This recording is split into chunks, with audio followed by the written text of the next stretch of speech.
everyone, and welcome to Nursing to Be and to Do, your one-stop shop for everything nursing. Today we're going to talk about the risk factors for stroke. Previously we discussed stroke in detail and early signs and identification for stroke using the BFAST acronym. Today we do have risk factors classified into negotiable risk factors and non-negotiable risk factors, and I'm going to talk about the non-negotiable risk factors today. Non-negotiable in the sense that there's nothing we can do about it. It's unfortunate that it puts us at risk, but there is nothing in our control. The first non-negotiable risk factor for stroke is aging. Aging is inevitable. We'll get there someday.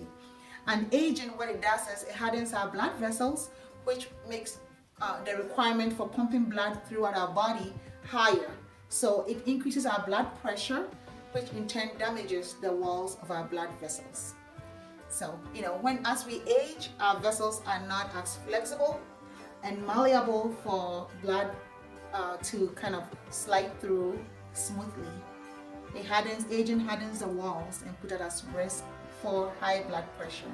The next one is race. Unfortunately, if you're an African American and you're listening to me, or if you are of African descent, you are at a higher risk for getting stroke than the non-African race out there. And according to research, African men are at greater risk for stroke, but it doesn't kill them as frequently as women. So my fellow women, we need to take care of ourselves. We are at risk for stroke for being black, and then we die from stroke more frequently than anyone else. Okay, and the next one is history of TIAs, the mini strokes, or if you have a history of strokes in our body, in our family, or coagulation, which is clotting inefficiencies in our family that we cannot do much about.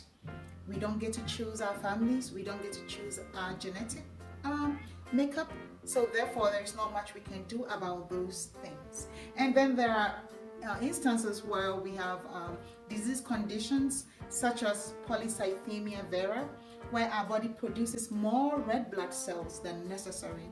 When we have more red blood cells sitting in the blood, it makes the blood thicker and it increases the risk for ischemic stroke.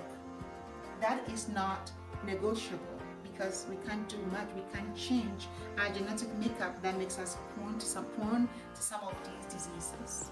Okay, and then also looking at extreme climates. If you find yourself in a climatic area which is not conducive, and put you at risk for stroke, usually high extreme temperatures or very cold temperatures. As we all know, when the temperature is very high, blood vessels dilate and it drops blood pressure, not making perfusion efficient, which means it's not allowing a lot of blood to get to the brain to circulate as needed because the pressure is low. Just compare your blood vessels to a water hose, okay? And then extremely cold climates, blood vessels constrict, they shut down, and makes very minimal blood get to the brain where it's needed. So then that puts us at risk for stroke because the brain is deprived of blood. So this comes to the end of our non-negotiable risk factors for stroke. I'll be coming your way again with the negotiable risk factors. Thank you for watching.